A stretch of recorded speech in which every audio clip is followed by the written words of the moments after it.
शायद आपका बहुत अच्छा परफॉर्मेंस नहीं था अंडर 19 में पाकिस्तान के खिलाफ खासकर। देखिए पर्सनली पाकिस्तान के साथ मैंने 2 मैच खेले हैं अंडर 19 में। एक एशिया कप का फाइनल था जिसमें मैंने 100 बनाया। वो मैच ड्रॉ हो गया था। You have to unpeel the layers.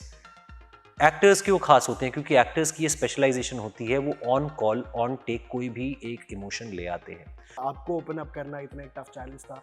उन्मुक्त और उन्मुक्त की फैमिली के लिए मैं थैंकफुल रहूंगा इनका कि इन्होंने कभी वो इमोशंस छुपाए नहीं। हर इंसान अलग होता है, कोई इंसान जल्दी से खुल के बता सकता है, कोई इंसान बहुत रिजर्व्ड होता है, जैसे उन्मुक्त बहुत रिजर्व्ड है। तो मैंने सुना बड़े भावुक हैं आप इस मामले में। नहीं, हाँ जी, मैंने जब मैं 19 साल का था तब किताब लिखी थी स्काई इज द लिमिट। तकरीबन 13 साल पहले एक युवा भारतीय खिलाड़ी ने ऑस्ट्रेलिया के खिलाफ अंडर 19 वर्ल्ड कप में समा बांध दिया था, सेंचुरी बनाई थी, नॉट आउट रहे थे और भारत को चमचमाती ट्रॉफी दिलाने में बहुत अहम योगदान उन्होंने दिया था। हम बात कर रहे हैं यहाँ उन्मुक्त चंद की, एक ऐसे खिलाड़ी की जो उन दिनों चर्चा का विषय बना, पूरे देश भर में भी नहीं बल्कि दुनिया भर में, और उनकी तूती बोलती थी, हर कोई मानकर चल रहा था कि आने वाले टाइम में ये भारतीय सीनियर टीम में भी जगह बनाएंगे। लेकिन आप देखिए कि वक्त ने इस कदर करवट ली कि इस खिलाड़ी को भारत में तो नहीं अमेरिका की टीम में जाकर जगह मिली है। उन्मुक्त चंद आज हमारे साथ मौजूद हैं। उन्मुक्त, आपका बहुत बहुत स्वागत है। Thank you. और उनके साथ राघव खन्ना जी, जो एक जाने माने फिल्म डायरेक्टर हैं, इनकी इन पर नजर पड़ी और इन्होंने इनकी कहानी पर एक डॉक्यूमेंट्री बनाई है जो सिनेमा घरों में दिखाई जा रही है देश भर में। इनसे भी हम गुफ्तगू करेंगे। आकर्ष है हमारे साथ। आकर्ष, शायद पहला ओवर मैं ही कर लूं? जी बिल्कुल, चलिए, पहला ओवर मैं ही करता हूं। उन्मुक्त, मेरा पहला सवाल आपसे यह है कि 2012 में अंडर 19 का जो वर्ल्ड कप था उसमें आप विनिंग टीम के कप्तान थे। 2015 में आईपीएल ट्रॉफी जो है हमने जो जीती मुंबई इंडियंस ने, उसमें आप उस टीम के सदस्य थे। अमेरिका ने जो माइनर क्रिकेट लीग में जो परफॉर्मेंस किया, शानदार परफॉर्मेंस किया, आपने रनों का अंबार लगा दिया वहां, उसमें भी आपका बहुत बड़ा योगदान। और सईद मुश्ताक अली ट्रॉफी हो, दुनिया भर के आप टूर्नामेंट्स खेले। क्या आखिर कहाँ कमी रह गई आपको? क्या कोई मलाल है इस बात का? क्योंकि डॉक्यूमेंट्री में तो हम ये सारी चीजें देखेंगे ही, लेकिन मेरा आपसे सवाल है कि आपके मन में क्या चल रहा है इस समय, क्योंकि पूरी दुनिया जानना चाहती है कि इतना बड़ा खिलाड़ी, इतना अद्भुत खिलाड़ी जिसने समा बांध दिया, रनों का अंबार लगा दिया, जहां गया वहां रन बनाए, लेकिन भारतीय सीनियर टीम ने आपको बिल्कुल हाशिए पर धकेल दिया। देखिए, मेरा मानना ये है कि बहुत सारे फैक्टर्स होते हैं जब आप इंडिया के लिए खेलते हैं। और देखिए, इंडिया की आप बात कर रहे हैं तो आप 140 करोड़ लोगों की बात कर रहे हैं, जिनमें से इतने सारे लोग उस गद्दी को पाने की कोशिश करते हैं।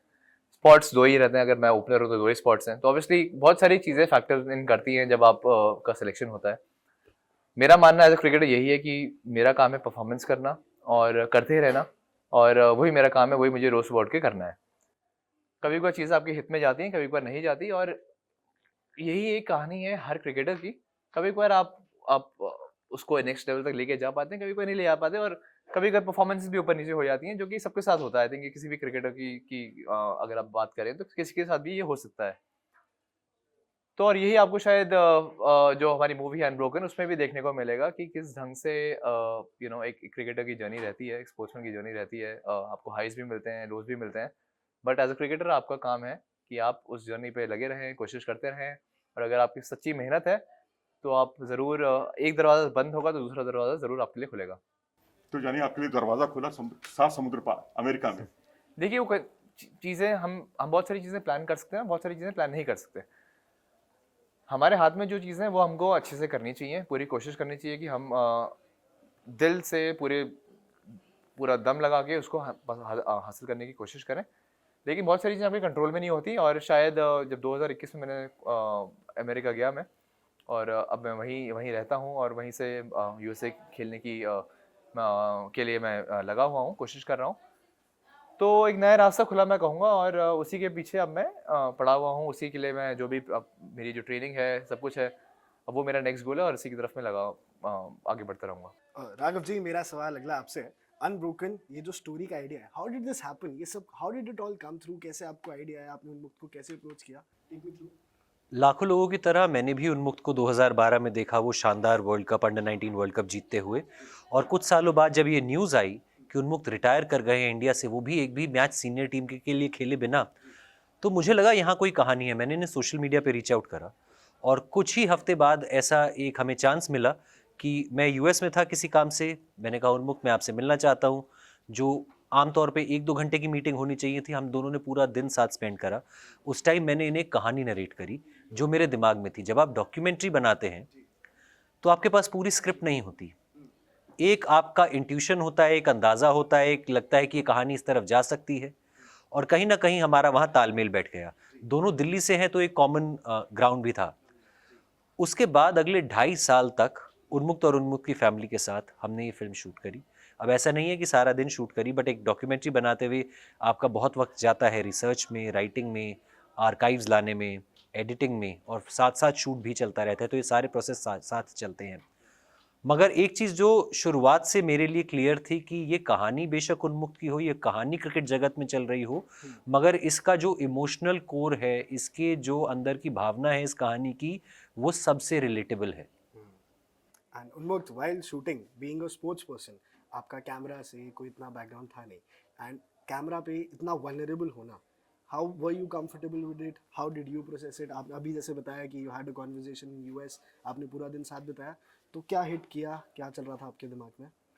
देखिए, I think over the years success भी देखी जो कि बहुत मैग्नीफाई हुई, जो लोज है वो भी काफ़ी मैग्नीफाई हुए। जी, तो कहीं ना कहीं आदत पड़ गई थी इन सब चीज़ों की, और मुझे लगता है कि इन चीज़ों से मैं शायद थोड़ा सा इम्यून भी हो गया था, कि इतना ज़्यादा डर नहीं लगता मेरे को क्रिटिसिज्म से भी। और प्रेज तो आई मीन प्रेज तो खैर होती है, whatever is there, but criticism से मेन लोग जो होते हैं क्रिटिसिज्म से डरते हैं।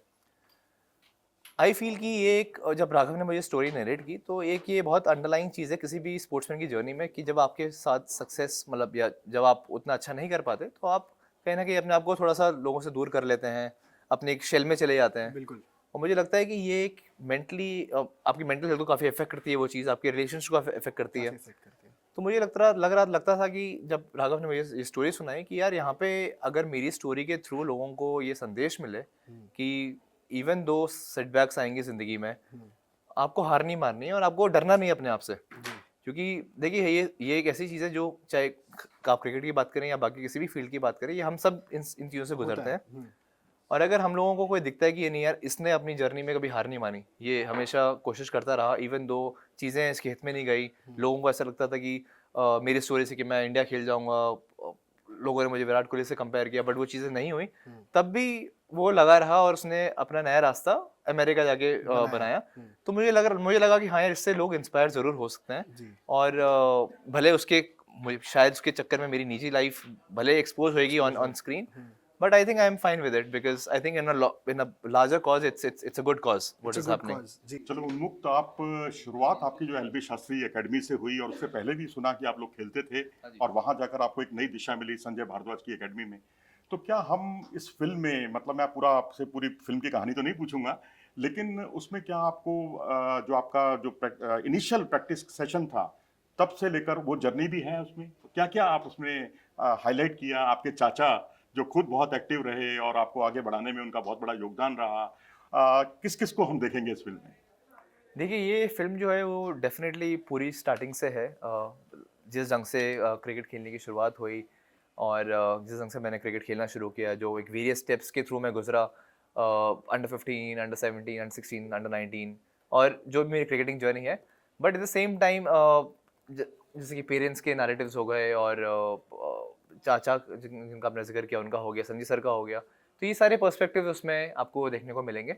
और उन सभी लोगों का जो कि इस जर्नी से जुड़े हुए हैं, इस आपको स्टोरी में देखने को मिलेंगे। आपने किताब भी लिखी है, और उसमें कई आपके जो फॉरवर्ड में मैं देख रहा था बड़े दिग्गजों के नाम है। आप लिखते भी हैं, मैंने हाँ सुना जी। बड़े भावुक हैं आप इस मामले में। नहीं, हाँ जी, मैंने जब मैं 19 साल का था तब किताब लिखी थी, sky is the limit, my journey to the world cup.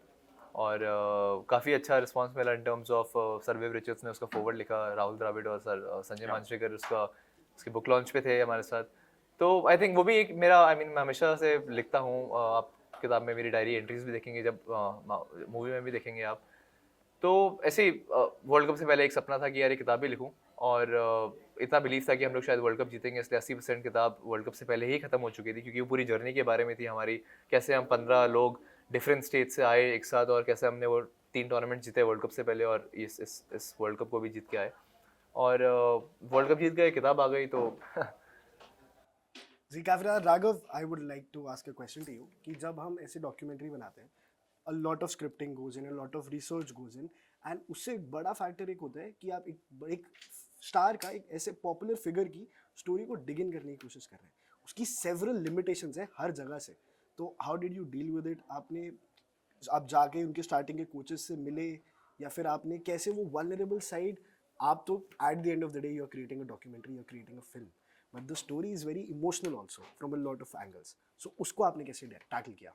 देखिए, पहली चीज़ जो हमने पहले ही दिन पे बात कर ली थी, मैंने उन्मुख से कहा कि अगर हम ये डॉक्यूमेंट्री फिल्म बनाने के लिए साथ मिलते हैं, एडिटोरियली ये फिल्म इंडिपेंडेंट रहेगी, क्योंकि एज अ फिल्म मेकर मैं आपसे सारे सवाल वो पूछना चाहूँगा और आपका जो जवाब देना हो, मेरे सवाल पे आपका कंट्रोल नहीं है, आपके जवाब पे मेरा कंट्रोल नहीं है। बट कहीं ना कहीं एज अ फिल्म मेकर ये भी रियलाइजेशन आपको ओवर द ईयर्स आ जाती है कि you have to unpeel the layers. Actors क्यों खास होते हैं? क्योंकि एक्टर्स की ये स्पेशलाइजेशन होती है, वो ऑन कॉल ऑन टेक कोई भी एक इमोशन ले आते हैं।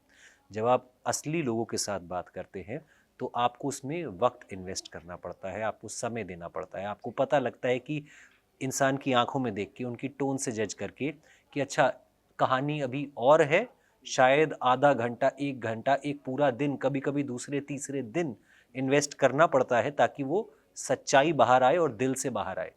तो वो ऑन ग्राउंड एक जजमेंट जो होता है डॉक्यूमेंट्री फिल्म मेकर का, ये उनका सबसे बड़ा स्किल होता है। और दूसरी चीज़ जो बात रही सच इमोशन की, तो ये उन्मुक्त और उन्मुक्त की फैमिली के लिए मैं थैंकफुल रहूँगा इनका कि इन्होंने कभी वो इमोशंस छुपाए नहीं। हर इंसान अलग होता है, कोई इंसान जल्दी से खुल के बता सकता है, कोई इंसान बहुत रिजर्व्ड होता है, जैसे उन्मुक्त बहुत रिजर्व्ड है। अगर मैं आपको बताऊं कि कई सवाल मुझे इनसे 8-8 बार पूछना पड़ा है और 8 बार इन्होंने सेम जवाब दिया है, मगर शायद वो 8वां जवाब ऐसा निकला है कि वो बात दिल से निकली है। तो आपको ये भी जज करना पड़ता है कि यार आप बोल रहे हो, वो बोल तो रहे हो, मगर वो दिल से नहीं निकल रही आपकी बात, या कुछ आपने उसका एक पहलू थोड़ा सा पकड़ के रखा था और वो कहाँ छूटेगा आपसे, उसके लिए वो फिशिंग की तरह है। वो फिल्म मेकर का एक पेशेंस होना चाहिए जो फिशिंग में चाहिए।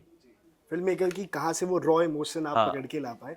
एंड उन्मुक्त, how how was your family जब उनको पता लगा कि ऐसी एक डॉक्यूमेंट्री है? आप जैसे ही वो बता रहे थे कि आपको ओपन अप करना इतना एक टफ चैलेंज था, so how were things with them? देखिए, ऑब्वियसली जब आप उन चीज़ों को रिलीव करने की कोशिश करते हैं तो भले वो मेरे से कहेंगे नहीं, बट आई एम श्योर कि वो काफ़ी इमोशनल भी हुए होंगे जब राघव ने उनसे कुछ ऐसे टफ सवाल पूछे होंगे। जी। और वो दिखता भी है जिस ढंग से जब वो डॉक्यूमेंट्री में भी बात करते हैं। तो it's never easy, I think as parents जिन्होंने आपकी जर्नी इतनी क्लोजली फॉलो करी होती है, it's never easy for them. जी। बट आई थिंक उन्होंने भी, I mean as a family हमको लगता है कि यार जो जो सच्चाई है, जो हमारी सच्चाई है, वो हमको बोलने में कोई झिझक नहीं होनी झिझक चाहिए। नहीं। उससे क्या है कि एक तो आप हमेशा बड़े ट्रू रहेंगे अपने आप से, और उन चीज़ों के कारण आपको nothing can pull you back. आप उससे आगे तभी बढ़ पाएंगे जब आप उनको फेस करेंगे। Face your challenges, and Yes. इससे बेटर कोई भी वो नहीं है। चलिए, राघव जी ने कहा कि 8 सवालों के बाद जो है ना आप खुलते हैं। मेरे ख्याल से 8 सवाल मैं गिन रहा था, हो चुके हैं, अब आप खुलने वाले हैं। आपकी जर्नी, खासकर जब पाकिस्तान की टीम सामने होती है तो एक मानसिक दृढ़ता का सवाल होता है कि आप मेंटली कितने स्ट्रांग हैं। शायद आपका बहुत अच्छा परफॉर्मेंस नहीं था अंडर 19 में पाकिस्तान के खिलाफ खासकर। तो अब जैसे इंडिया पाकिस्तान के जब मैच होते हैं तो कितना तनाव होता है, जूनियर लेवल पे कितना तनाव होता है, किस तरह से उसको आप टैकल करते हैं? देखिए, पर्सनली पाकिस्तान के साथ मैंने 2 मैच खेले अंडर 19 में। एक एशिया कप का फाइनल था जिसमें मैंने 100 बनाया, करेक्ट। वो मैच ड्रॉ हो गया था। और फिर एक वर्ल्ड कप का क्वार्टर फाइनल था जिसमें मैं आउट हो गया था, बट हम लोगों ने वो मैच जीत लिया था। मेरा मानना ये है कि हमेशा एक बहुत एक चैलेंज था ये, बहुत अच्छा क्लैश है। काफ़ी ज़्यादा बातें होती हैं इस मैच के बारे में, तो ऑटोमेटिकली बाहर की external noises are too much. But as a player मैं ये कह सकता हूँ कि यार आपको अपनी प्रोसेस को फॉलो करते रहना है, आपको वही करना है जो आप हमेशा करते हुए आए हैं। आप कुछ डिफरेंट करने जाएंगे तो आपसे गड़बड़ हो जाएगी। और आई थिंक एक ट्रेनिंग आपकी इवेंचुअली हो जाती है खेलते खेलते कि यार आप हर मैच को उस मैच की तरह ही लेते हैं। बाकी सारी चीज़ें जो होती हैं आप उन चीज़ों को थोड़ा सा अवॉइड भी करते हैं एज अ क्रिकेटर्स, क्योंकि बाकी चीज़ें आपको डिस्ट्रैक्ट कर सकती है, शायद जो आप करना चाहें वो ना करें just because of the occasion of the match. So अगर मैं क्रिकेट की बात करूँ as a cricketer, still the same, आप जिस तरह किसी और टीम को अप्रोच करेंगे आपको उसी तरह से अप्रोच करना है। येस, थोड़ी सी इंटेंसिटी ज़्यादा डेफिनेटली होती है, वो आप कुछ भी कहिए, it's very natural, very human. और अंदर से तो होता ही है कि यार मैच लेकिन जीतना हाँ, इतना है वो ये तो कहना बहुत आसान है कि हाँ हम हाँ इसको लेकिन हर अंदर से एक थोड़ा मैच सा की तो तरह लेंगे। 100%, क्योंकि वो इसलिए भी होता है क्योंकि सी ये मैच जो है वो आप लोगों के सामने खेल रहे हैं, जनता है जो कि ग्राउंड में मैच देखने आ रही है, इतने सारे लाखों करोड़ों लोग टीवी पे देख रहे हैं, तो आपको उसकी इंटेंसिटी ज़रूर पता चलती है। आप ग्राउंड में भी जाते हैं और जब आप देखते हैं कि इतना फुल ग्राउंड है, फुल हाउस है, लोग इतना चेयर कर रहे हैं, तो वो आपकी इंटेंसिटी डेफिनेटली बढ़ा देता ही है। उन्मुक्त आपकी कहानी जो है ना, देश भर में तमाम एकेडमीज में बच्चे प्रैक्टिस कर रहे हैं, उनसे बहुत मिलती जुलती है कि काफ़ी बच्चों को एक्सपोजर नहीं मिल पाता। आप तो फिर भी लकी रहे, इंडिया आप खेल लिए, अंडर 19 में आपने कमाल का प्रदर्शन किया। लेकिन बहुत से ऐसे लोग हैं जो बच्चे उनका पलायन हो जाता है और जगह खेलते हैं, वहाँ भी चांस नहीं मिलता। अमेरिका आपका जाना कैसे हुआ? किसने आपको साथ दिया? कैसे आप अमेरिका की नेशनल टीम के साथ जुड़े, वहाँ परफॉर्म किया? वो जर्नी के बारे में ज़रा हम चाहेंगे, ज़रूर संक्षेप में बताएं आप। देखिए मेरा कभी प्लान नहीं था अमेरिका जाने का। मैं हमेशा जब भी मैंने इंडिया में खेला है तो मेरे को इंडिया खेलने के लिए ही मैं उसकी ही हमेशा मेरे लिए सामने वही मेरा गोल रहा है। बट 2021 में मैंने फैसला लिया कि जब चीज़ें यहाँ पे उतनी अच्छी नहीं चल रही थी, तो मैंने फैसला लिया कि मैं अमेरिका जाके देखता हूँ कि वहाँ पे कैसा चल रहा है, क्योंकि मेरे को वहाँ से ज़रूर कुछ मेरे को कॉल्स आ रहे थे। मेजर लीग क्रिकेट जो है वहाँ पे शुरू होने वाला था, वर्ल्ड कप अनाउंस हो चुका था अमेरिका में। तो जब मैं वहाँ गया, वहाँ देखा, मैंने कुछ महीने लगाए वहाँ पे, और जब देखा कि यहाँ पे एक अच्छा इकोसिस्टम क्रिकेट का बन रहा है, एक फ्यूचर देखा, तब मैंने डिसाइड किया कि हाँ मैं यहाँ पे क्रिकेट अपनी कंटिन्यू कर सकता हूँ। और फिर मैंने वहाँ पर अपनी 2021 अगस्त में मैंने ये जर्नी शुरू करी अपनी, और अब मुझे ऑलमोस्ट 4 साल हो गए हैं अमेरिका में, तो अब वहीं से कोशिश कर रहा हूँ खेलने की आगे। राघव जी, अमेरिका का सफ़र, क्या आपने अमेरिका जाकर भी शूटिंग की? बिल्कुल, इस फिल्म में मोस्टली जो फिल्मिंग हुई है, शूटिंग हुई है, वो अमेरिका में हुई है। मेरे पर्सनली 6 से 7 ट्रिप लगे हैं इन 2 सालों के दौरान, उन्मुक्त उनकी वाइफ के साथ फिल्म करते हुए। और ये जो फिल्मिंग थी ये उन्मुक्त के टूर्नामेंट्स के आसपास होती थी, जब इनकी लाइफ का घरेलू पहलू दिखाना हो वो होती थी। क्योंकि अगर आप देखें तो शुरू से ही ये एक फोकस रहा था कि स्टोरी को रिलेटेबल बनाना है। उन्मुक्त की लाइफ के हाइज एंड लोज बाकी आम लोगों की लाइफ के हाइज एंड लोज से हों, और एक जो जो अंग्रेजी में कहा जाता है कि एक इमिग्रेंट एक्सपीरियंस, कि आप अगर अपना देश, अपना शहर छोड़ के बाहर जाके रहते हैं तो मानसिक तौर पे आप बदल सकते हैं, आपकी सोचने का तरीका बदलता है।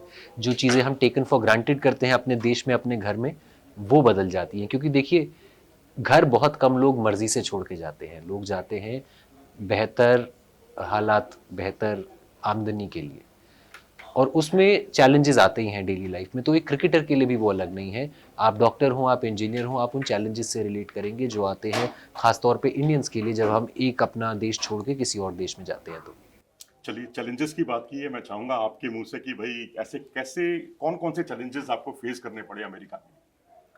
देखिए अमेरिका में लोगों को तो बड़ा लगता है कि अच्छी, बहुत इजी लाइफ है, बट आई थिंक बहुत सारी चीज़ें इतनी आसान नहीं होती। क्योंकि देखिए इंडिया में हम लोग यूज टू है, जिस ढंग से हमको घर में हेल्प हो जाती है, वहाँ पर आपको सारे काम खुद करने पड़ते हैं। चाहे वो ग्रोसरी की बात हो, चाहे वो घर में खाना बनाना हो, सफाई हो, सारी छोटी छोटी जो चीज़ें वो आपको खुद करनी पड़ती हैं। वो एक बहुत बड़ा चैलेंज ज़रूर रहता है, स्पेशली जब हम यहाँ इंडिया से जाते हैं, क्योंकि हम लोगों को उसकी इतनी आदी नहीं है। सेकेंडली क्रिकेट की अगर बात करूं तो सबसे बड़ा चैलेंज मेरे लिए जो आया वो ये आया, क्योंकि मेरे को इंडिया में इतनी प्रैक्टिस करने की आदत थी, टर्फ विकेट्स हमेशा तैयार रहती थी। वहाँ पे अभी इतनी टर्फ विकेट्स नहीं आई हैं, तो काफ़ी इंडोर सेटअप में काफ़ी ज़्यादा प्रैक्टिस करनी पड़ती है। यहाँ पे हमेशा सुबह जाऊँ तो 15 बॉलर हैं, शाम को जाऊँ तो 15 बॉलर हैं वहाँ पे, लेकिन बॉलर्स की थोड़ी कमी है, तो मुझे वो बॉलर्स को, प्रोफेशनल बॉलर्स को लेकर आना पड़ता था। 4-5 बॉलर्स ही मिलते थे, क्योंकि काफ़ी लोग काम कर रहे हैं, वर्क कर रहे हैं, तो इतना आसान नहीं होता, तो उनको लेकर आना, प्रैक्टिस करना, तो वो थोड़े से चैलेंजेस हैं जो कि इतने आसान नहीं है। बट ओवर द टाइम आप उनको नेविगेट करना सीख जाते हैं, और उसके थ्रू आप चलते हैं आगे जाके।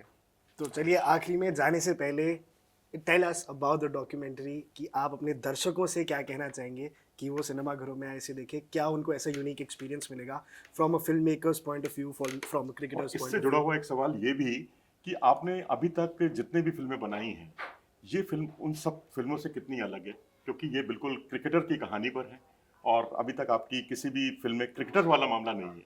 जी देखिए, अनब्रोकन द उन्मुक्त चंद स्टोरी, कहानी उन्मुक्त ने जी है, और एक कहानी मेरे दिल से निकली है। क्योंकि ये कहानी सिर्फ उन्मुक्त की नहीं है, ये कहानी क्रिकेट की नहीं है, ये आपकी और मेरी कहानी है। जिंदगी में जो उतार चढ़ाव, जो कठिनाइयां हमारे सामने आती हैं, वो अनिवार्य तौर से आएंगी तो, मगर उनसे कैसे जूझना है, आगे कैसे बढ़ना है, आपको ये फिल्म बताएगी एक एंटरटेनिंग तरीके से। अगर आप क्रिकेट से प्रेम करते हैं, क्रिकेट को देखते हैं, खेलते हैं या नहीं खेलते, तो गली से लेके इंटरनेशनल स्टेडियम तक की जो जर्नी है, आप उससे रिलेट कर पाएंगे। और एक जो इस खेल के प्रति हमारे देश में भाव है, आप उसको एक अलग तरह से जी पाएंगे, क्योंकि स्टेडियम के जो उपलब्धियां होती हैं, स्टेडियम के जो हार जीत होती है, वो तो हम सभी देखते हैं, मगर वो पर्दे के पीछे की कहानी कि एक क्रिकेटर के लिए मानसिक तौर पे रोजाना की जिंदगी में वो क्या गुजरते हैं, और स्पेशली जब लाइमलाइट आपके ऊपर ना हो, तो उन सब के लिए आप ये कहानी देखिए जरूर। Your last words for the audience.